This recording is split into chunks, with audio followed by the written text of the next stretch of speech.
আর এবার আপনাদের সামনে রাখবো কোচবিহারের তুফানগঞ্জের ছবি, যেখান থেকে সিপিএম পথে নেমেছে এবং বাংলা বাঁচাও যাত্রা সিপিএম এর তরফে শুরু হয়েছে। এই ছবি আপনারা দেখতে পাচ্ছেন, কোচবিহার থেকে কামারহাটি পর্যন্ত সিপিএম এর এই বাংলা বাঁচাও যাত্রা।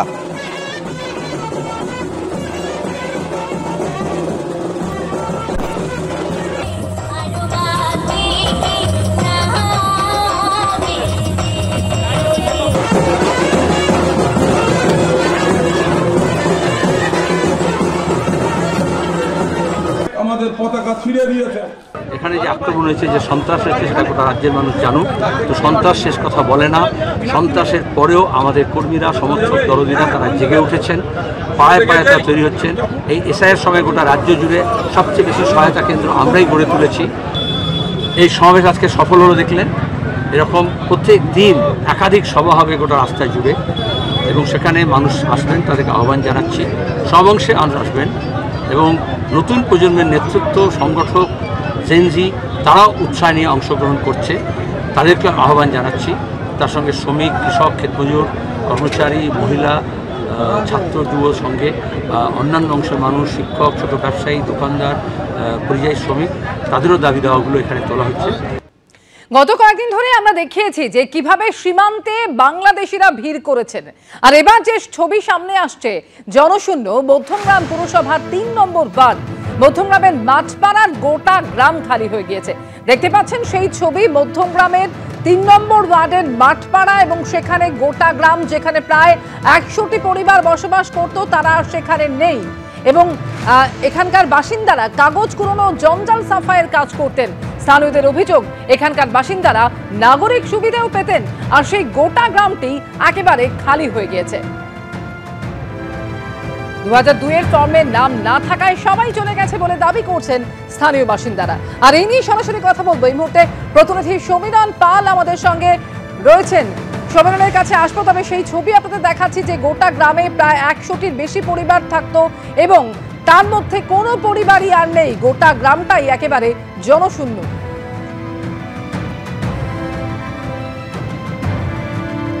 মধ্যমগ্রামের বিশ্বাসপাড়ার পর মধ্যমগ্রাম পুরসভার ৩ নম্বর ওয়ার্ডের পাটুলি মাঠপাড়া, সেখানে বাংলাদেশিরা যেখানে বসবাস করতেন দীর্ঘ বেশ কিছুদিন ধরে, তারা এসআইআর এর পর্ব শুরু হওয়ার সঙ্গে সঙ্গেই এলাকা ছেড়ে চলে গেছেন।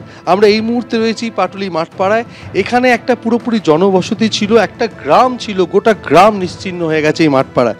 এলাকার বাসিন্দাদের সাথে কথা বলবো, এখানে কতজন বসবাস করতেন? তাই ১০০ জনের কাছাকাছি হবে। কবে চলে গেল?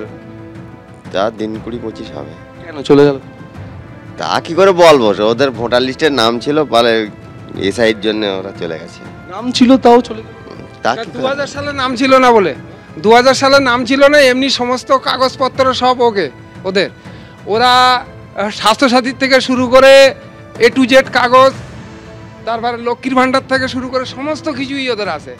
হ্যাঁ, রেশন কার্ড থেকে শুরু করে সব কিছুই থাকা সত্ত্বেও ওদের ২০০০ সালের নাম না থাকার কারণেই তারা চলে গেছে। চলে যাবে? হ্যাঁ, নিশ্চয়ই বলে। কোথায় গেছে ওরা বাংলাদেশ, একদম গেল। বাংলাদেশে যে বর্ডার তো খুলে দিয়েছিল ওই টাইমে ওরা স্যালেন্ডার হয়েই মোটামুটি গেছে, স্যালেন্ডার হয়েই চলে গেছে। লক্ষ্মীর ভাণ্ডার? হ্যাঁ, লক্ষ্মীর ভাণ্ডার হবে তো, লক্ষ্মীর ভাণ্ডার, স্বাস্থ্যসাথী থেকে শুরু করে সব কিছুই ওদের ছিল। ভোট পেতেন? ডকুমেন্টস, হ্যাঁ ভোট, হ্যাঁ নিশ্চয়ই ভোট দিত। কিন্তু এখানে বসবাস করেছে এখানে অন্তত ৩ বছর, এখানে 3 বছর, আর হুমায়ুপুরে ছিল ওরা অনেক বছর। ভোটার তালিকায় কোথাকার নাম ছিল? হুমায়ুপুরের ওখানে ভোট দিত? হ্যাঁ, ওখানে ভোট দিত।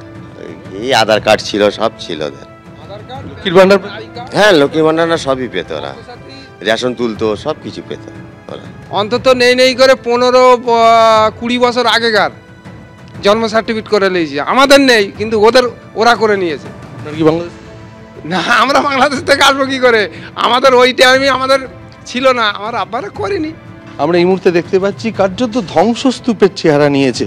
এখানে একটা সময় জনবসতি ছিল, প্রায় ১০০-র কাছাকাছি পরিবার বসবাস করতেন, কিন্তু তারা আজকে যেহেতু এসআইআর রাজ্যে চালু হয়েছে, ২০০২-এর ভোটার তালিকায় তাদের নাম নেই, এবং সেই কারণে এদেশ থেকে তারা বিতাড়িত হতে পারেন সেই আশঙ্কাতেই তারা ইতিমধ্যেই বাংলাদেশে পাড়ি দিয়েছেন, এমনটাই এলাকার বাসিন্দারা জানাচ্ছেন। ক্যামেরায় প্রবীরদের সঙ্গে সমীরণ পাল, এবিপি আনন্দ, উত্তর ২৪ পরগনা। সরাসরি কথা বলবো সমীরণ পাল এই মুহূর্তে রয়েছেন আমাদের সঙ্গে। সমীরণ, স্থানীয় কয়েকজন মানুষের বক্তব্য আমরা শুনছিলাম যারা এখানে থাকতো, এবং তাদের বক্তব্য হচ্ছে যে এমনিতে সব কাগজপত্রই তাদের ছিল, কিন্তু 2002-এর নাম না থাকার জন্য তারা সবাই এখান থেকে চলে গিয়েছেন। এখন প্রশ্ন হচ্ছে, দিনের পর দিন বছরের পর বছর এরকম প্রায় 100টি পরিবার তারা এখানে থাকলো কিভাবে? এখানে অমৃতা সেই প্রশ্নই উঠছে, এবং শুধু তাই না, এই চাঞ্চল্যকর অভিযোগ করছেন এলাকার বাসিন্দারা, তারা একাধিকবার ভোট পর্যন্ত দিয়েছেন। অর্থাৎ ভারতীয় নাগরিক হিসেবে সমস্ত সুযোগ সুবিধা পেতেন এই বাংলাদেশিরা। এরা অনুপ্রবেশ করে এসেছিলেন এবং এখানে বসবাস করতেন। তার আগে থাকতেন হুমায়ুপুরে, এরাই এমনটাই এলাকার বাসিন্দারা জানাচ্ছেন। আমি ক্যামেরাম্যান প্রবীর থেকে দেখাতে বলবো যে গোটা এলাকা কার্যত জনশূন্য হয়ে গেছে। শতাধিক মানুষ এখানে বসবাস করতেন। এই ঘরগুলো একসময় জমজমাট ছিল, একাধিক পরিবার এক একটি ঘরে থাকতেন এবং তারা বেশ গণজনবসতিপূর্ণ এলাকা ছিল এই মাঠপাড়া এলাকা। সেখানে আজকে তারা কেউ নেই এবং তারা বেশ কিছুদিন আগে চলে গেছেন। যেহেতু রাজ্যে এসআইআর চালু হয়েছে এবং এসআইআর চালু হওয়ার কারণে 2002-এর ভোটার তালিকায় তাদের নাম নেই। অভিত তোমাকে গোটা গ্রামটা ঘুরিয়ে দেখাচ্ছে যে গোটা গ্রাম পুরো নিশ্চিহ্ন হয়ে গেছে, কোনো মানুষজন নেই, কার্যত ধ্বংসস্তূপে পরিণত হয়েছে। তাদের ছড়িয়ে ছিটিয়ে তাদের সামগ্রী পড়ে রয়েছে। তারা প্রত্যেকেই বাংলাদেশে চলে গেছেন, ভারত বাংলাদেশ সীমান্ত পেরিয়ে বাংলাদেশে চলে গেছেন। তারা একসময় বাংলাদেশ থেকে এখানে এসেছিলেন, কেউ কাগজ কোরানির কাজ করতেন, কেউ দিনমজুরের কাজ করতেন। গোটা ঘরগুলো এখন কার্যত জনশূন্য। এর আগে আমরা দেখেছিলাম মধ্যমগ্রাম পুরসভার 3 নম্বর ওয়ার্ড বিশ্বাসপাড়া এলাকায়, একই ওয়ার্ডের বিশ্বাসপাড়া এলাকায়, সেখানে দেখেছিলাম যে মানুষজন ঘরে তালা লাগিয়ে তারা চলে গেছেন বাংলাদেশে। কিন্তু এখানে দেখা যাচ্ছে একেবারে ঝুপড়ি ঘরে তারা বসবাস করতেন, বাসের স্ট্রাকচার, এবং তারা এখান থেকে চলে গেছে। এখানে কতজন থাকতেন আগে? কদিন আগে চলে গেছে? চলে গেছে 2 মাস হয়ে গেছে। কি জন্য চলে গেছে? এই ওরা বাংলাদেশি, এসআইআর হচ্ছে বলে ওই সমস্যার জন্য।